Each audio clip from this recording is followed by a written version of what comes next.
Selamat pagi adik-adik semua. Pagi, Kak. Oke, perkenalkan nama lengkap kakak Sarkia Amula, biasa dipanggil Kak Sarah. Saya berasal dari Lembata.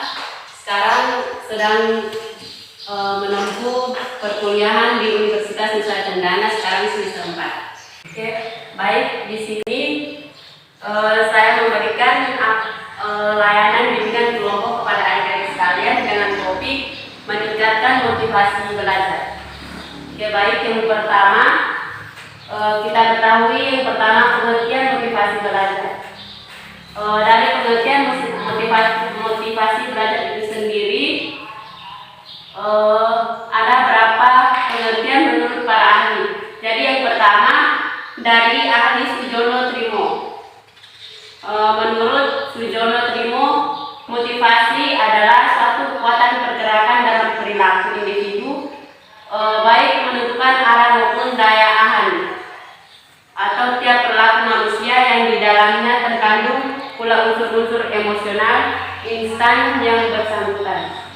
Terus yang kedua, menurut ahli Sartai, menurut ahli ini motivasi adalah suatu pertanyaan yang kompleks di mana dalam suatu organisasi mengarahkan tingkah laku terhadap suatu tujuan atau perangsang. Terus yang ketiga, menurut ahli Morgan, di sini motivasi merupakan bertalian dengan tiga hal yang sekaligus merupakan aspek daripada motivasi itu sendiri. Kemudian yang kedua, macam-macam motivasi. Dari macam-macam motivasi ini yang pertama motivasi intrinsik dan yang kedua motivasi ekstrinsik.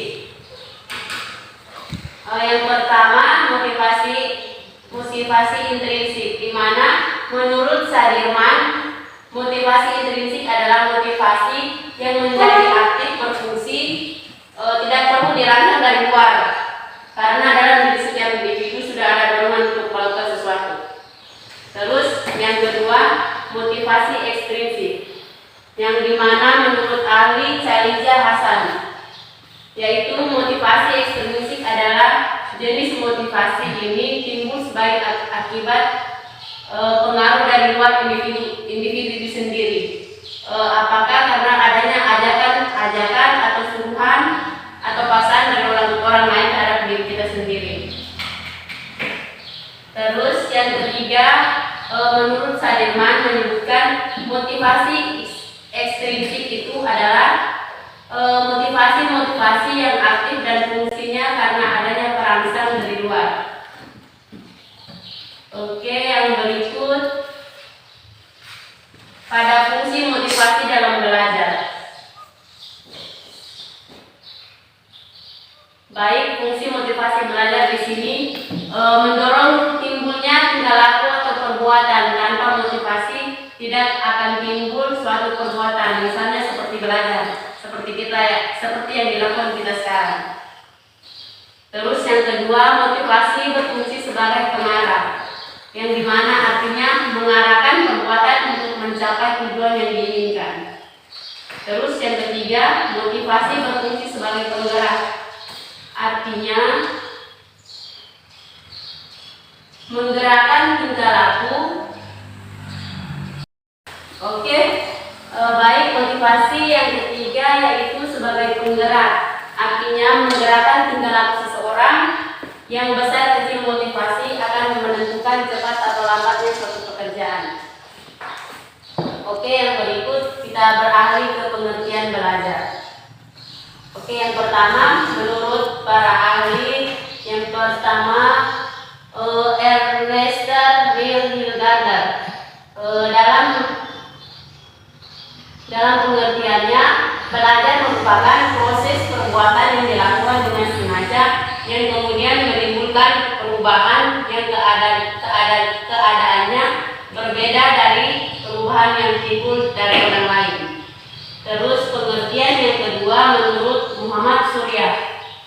Jadi di sini belajar adalah suatu proses kemampuan individu itu sendiri untuk memperoleh suatu perubahan tingkah laku yang baru keseluruhan sebagai hasil pengalaman individu itu sendiri. Terus yang berikut, dari inti materi kita hari ini, yaitu pengertian motivasi belajar itu sendiri. Jadi pengertian motivasi belajar itu sendiri dari ahli Sardiman mengatakan bahwa motivasi belajar dapat juga diartikan sebagai serangkaian atau usaha untuk menyediakan kondisi-kondisi tertentu sehingga seseorang mau ingin melakukan sesuatu, dan bila tidak suka maka dia berusaha untuk meniadakan atau mengelak perasaan itu. Terus yang kedua, menurut ahli Siti Suami, di mana motivasi sebagai suatu energi penggerak dan pengarah yang dapat memperkuat dan mendorong seseorang untuk bertindak lanjut. Oke, yang berikut kita lanjut ke jenis-jenis belajar. Jenis-jenis belajar di sini ada 8 macam jenis-jenis belajar. Yang pertama, belajar isyarat. Terus yang kedua, belajar stimulus respon. Terus yang ketiga, belajar merangkaikan. Terus yang keempat, belajar asosiasi verbal.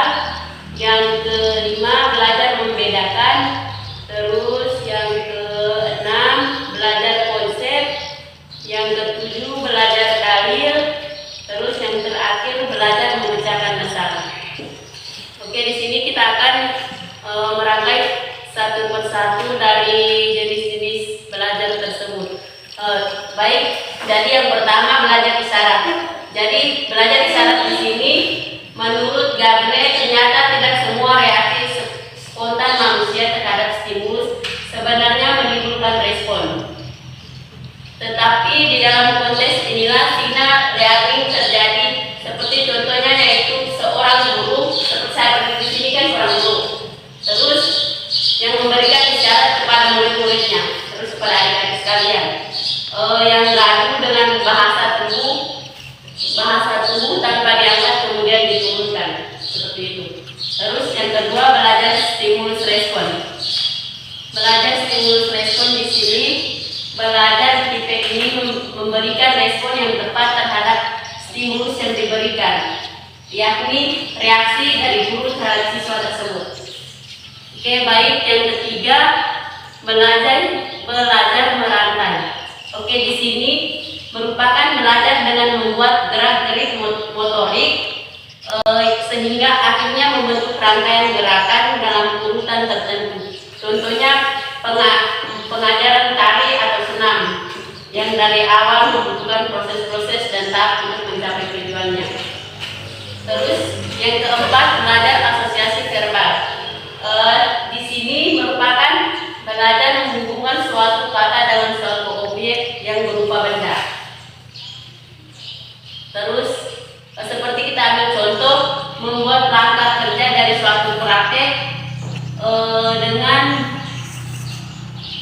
dengan membuat alat atau objek tertentu seperti prosedur dari praktek kayu. Terus yang kelima, belajar membedakan, yang dimana reaksi berbeda-beda pada stimulus yang mempunyai kesamaan. Contohnya seperti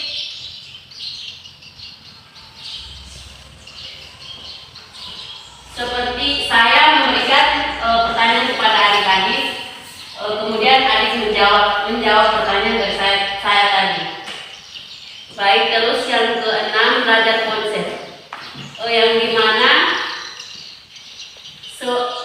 seperti kita ambil contoh yaitu memahami sebuah prosedur dalam suatu praktek atau sebuah teori. Terus yang ketujuh, belajar dalil, yang dimana belajar untuk menghasilkan aturan atau kaidah yang terdiri dari penggabungan beberapa konsep. Terus yang terakhir, yang kedelapan, belajar memecahkan masalah.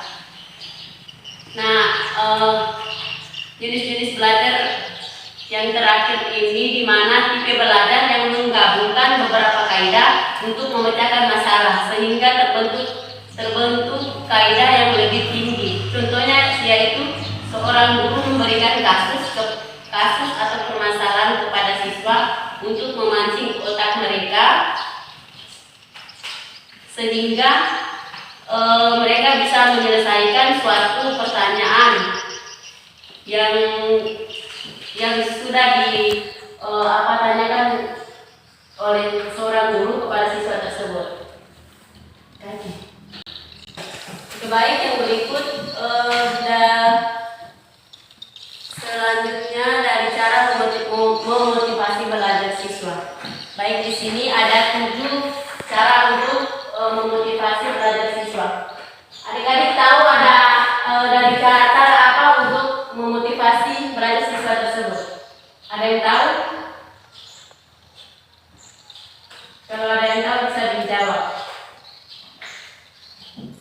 Oke, kalau tidak tahu, saya lanjutkan.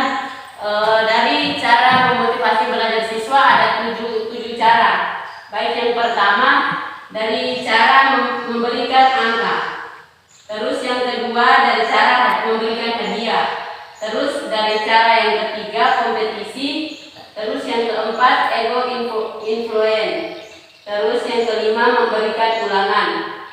Yang keenam mengetahui belajar, dan yang ketujuh pujian. Oke, yang selanjutnya tips-tips meningkatkan motivasi belajar. Oke, baik, dari sini yang pertama tips di sini bergaul dengan orang-orang yang senang belajar. Jadi di sini kalau kita sebagai siswa kalau bergaul sama orang-orang yang pintar itu bisa membantu kita untuk bisa belajar dengan mereka, untuk membantu agar kita juga sesuaikan diri seperti mereka yang lebih pintar begitu. Terus yang kedua, belajar apapun. Jadi belajar apapun di sini tidak boleh ada pemikiran seperti ada rasa malu, tidak mau mencari tahu apa yang tidak tahu, seperti begitu. Itu yang belajar apapun. Terus yang ketiga,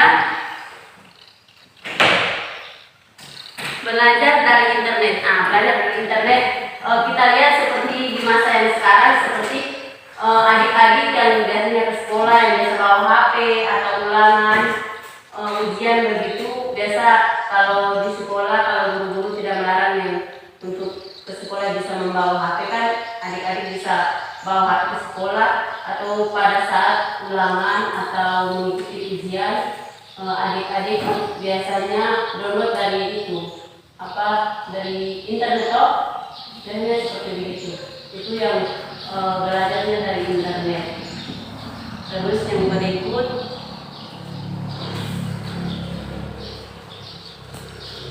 cari memotivator. Cari memotivator di sini seorang siswa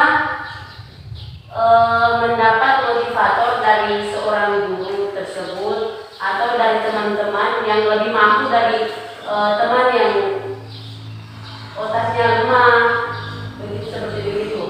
Terus yang keempat,